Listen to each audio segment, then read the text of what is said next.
Hello friends. 45 years के राजू भाई, उनको सडनली यहाँ पे दुखाव बहुत ज़ोर से हुआ था। कार्डियक नहीं है ना, कार्डियक चेकअप कराया था, नॉर्मल था, इसलिए मेरे पास आए थे। क्या हो सकता है, मैं आपको राजू भाई से मिलाती हूँ। राजू भाई ने बताया उनकी उम्र अबाउट 45 है, बिजनेसमैन है, वैसे कुछ ज़्यादा काम रहता नहीं है उनको। संडे को रात को यहाँ पे दुखा हुआ था, इतना ज़ोर से दुखा हुआ कि वो ये हाथ भी हिला नहीं पा रहे थे। फिर बाद में वो 10 मिनट में ठीक हो गया। रात को सो गए थे। रात को सोने के बाद में उनको वापस जोर से दुखा हुआ, 10-15 मिनट रहा, इतना कि राइट हैंड की मूवमेंट बिल्कुल नहीं हो रही थी। वो तो बहुत डर गए थे। फिर थोड़ा मसाज किया, पेन रिलीवर बाम बिम लगाया, सब किया। बाद में हाथ तो हिलने लग गया था, पर यहाँ का उनका जो एक दुखाव है ना, वो वैसे ही था। इसलिए उन्होंने जाके पहला काम किया, पूरा कार्डियक चेकअप करा लिया। कार्डियक चेकअप नॉर्मल था। तब वो मेरे पास आए। मैंने उनको पूछा, आपको कोई डायबिटीज़, प्रेशर, कोई हैबिट्स? कुछ भी नहीं था। मैं कि काम, कुछ मोबाइल ज़्यादा यूज़ कर रहे हो, माउस यूज़ ज़्यादा यूज़ करना पड़ रहा है कि जिसके कारण आपको प्रॉब्लम हो रही है? बोले नहीं, बिल्कुल नहीं। बोले ये तो बड़े मालिक है, इनको ज़्यादा कुछ भी नहीं करना है, आराम से बैठना है, थोड़ा बहुत देखना है, कोई ऐसी ज़्यादा प्रॉब्लम है ही नहीं। तो मैं कि मेरे को नहीं समझ में आ रहा है कि सामने कोई लेडी होती तो मैं उसको पूछती, अभी गाजर का सीज़न है तो कुछ गाजर का हलवा बिलवा बनाए क्या?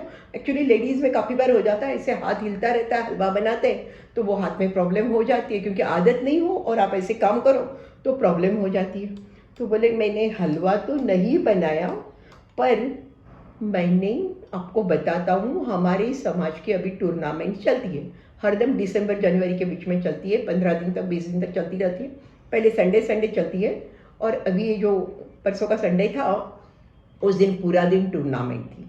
मैंने बैडमिंटन में मैं जीत रहा था, इसलिए मेरे को 3 टूर्नामेंट एक के बाद एक खेलनी पड़ी। एक जीती, वापस दूसरी खेली, वो भी जीती, और लास्ट में मैं पूरी टूर्नामेंट जीत के ट्रॉफी भी जीत गया था। उसके बाद में मेरी क्रिकेट की मैच थी, मैंने वो भी खेली। मैं कंटिन्यूस खेल रहा था। तो मैं कि कंटिन्यूस आपका राइट हैंड तो फिर काम ही कर रहा था। मैं क्या आपको आदत है इतने खेलने की? बोली नहीं, मैं तो ये इसी टाइम पे खेलता हूँ, बाकी तो कभी खेलने का सवाल नहीं है, पूरा साल तो अपने काम में रहते हैं, आराम से रहते हैं, तो ऐसे तो नहीं चल करते हैं। तो मैं क्या, आपने बिल्कुल ये आदत नहीं है, उसके साथ में इतना खेला है, शायद यहाँ पे इसलिए क्रैम्प्स आ गए होंगे।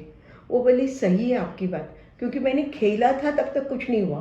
खेलने के बाद में मैं खाने के लिए गया था, मेरी चाबी नीचे गिर गई, मैं ऐसे नीचे झुका, तो मैं जब नीचे झुका तो हाथ में ज़बरदस्त दुखाव आया। मैं कि बराबर है, ये जब दुखाव होता है क्रैम्प्स का, जब आप काम करते हो तब नहीं होता है, उसके बाद में रेस्ट करते हो या थोड़े से रिलैक्स हो तो उसी टाइम पे होता है। और उस टाइम पे बोला थोड़ा सा ऐसे मसाज विसाज किया, किसी ने हाथ ऐसे खींचा तो वो ठीक हो गया था। फिर बाद में तो मैं खाना पीना खाया, सब भूल गया था। पर ये सेम प्रॉब्लम मेरे को ये 15 दिन में 1-2 बार आई थी। पर हमारी क्रिकेट की मैचेस तो चलती ही थी आधा आधा घंटे की, संडेज को या सैटरडेज को हम बीच में खेल ही रहे थे, तो शायद हो सकता है उसके कारण ही हो रहा हो। और पर ये जो लास्ट हुआ, उस दिन रात का दुखाव तो भयंकर था। रात को नींद में से मैं उठा, इधर पैर में, मेरे लेफ्ट लेग में भी क्रैम्प आ रहे थे। वैसे लेफ्ट लेग में क्रैम्प तो मेरे काफ़ी 5-6 साल से आते हैं, फिर ठीक थोड़ी देर में ठीक हो जाता है मसाज विसाज करने के बाद में। पर इस टाइम पे तो यह हाथ का तो प्रॉब्लम, बिल्कुल हाथ नहीं हिल रहा था। अभी भी आप देखिए, ये यहाँ पे मेरा दुखा हुआ है। मैं क्या, ये तो इससे ही हुआ है, आप डरिए मत, आगे से ध्यान रखिए। मैं क्या, अभी यही थोड़ा सेक भी कर लो, मलम लगा लो, पानी भी नहीं ज़्यादा पी लो, थोड़ा स्ट्रेचिंग विचिंग करो, हो जाएगा ठीक। नेक्स्ट डे वो आए थे तो सब रिपोर्ट नॉर्मल थे उनके। वो बोले मेरा आज तो यहाँ का दुखाव भी चला गया, मैं ठीक हो गए। आपकी बात सही है। अब उनकी जो लेफ्ट लेग में, इनके जो लेफ्ट लेग में क्रैम्प्स ज़्यादा आ रहे थे ना राजू भाई के, इसका कारण था उनकी लेफ्ट लेग की लिगामेंट की इंजरी थी, ऑपरेशन हो चुका था, उसके बाद ही उनको प्रॉब्लम आ रही थी। पर उनका ध्यान नहीं है कि कौन से संजोगों में रात को उनको प्रॉब्लम ज़्यादा होती है। तो टेक होम मैसेज, आप ऐसी कोई भी टूर्नामेंट्स के लिए जा रहे हो जिसके लिए आपको आदत नहीं है, जोश में जा रहे हो, उसके पहले थोड़े दिन से आप शुरुआत कर दीजिए अपने मसल स्ट्रॉन्ग बनाने की, जिस मसल को आपके एक काम खेलने के लिए करना पड़ेगा। और दूसरी बात, स्ट्रेचिंग करना बहुत ज़रूरी है। स्ट्रेचिंग आप जब खेलते हो उसके पहले भी कीजिए और बाद में भी कीजिए। पानी भी पीजिए। और सिर्फ 40, 45, 50 ईयर्स के लोग सभी खेलते हैं, पर अगर आप पूरे साल भर नहीं खेल रहे हो और एकदम खेलने जा रहे हो तो उसके पहले आपका ब्लड प्रेशर चेक करा लीजिए। शुगर भी चेक करा लोगे तो ज़्यादा अच्छा है, क्योंकि आप ऐसे जोश में आप खेलते हो, आदत नहीं है और कोई प्रॉब्लम हो गई तो मुश्किल हो जाएगी। मेरा नेक्स्ट वीडियो एक फ्रेंडली मैचेस के बारे में ही है कि उसके पहले हमें क्या क्या तैयारी करनी है।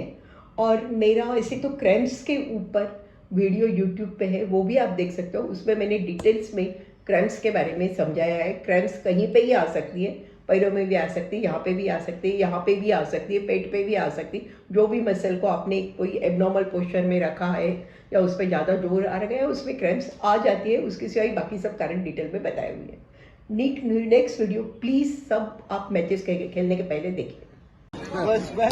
Thank you.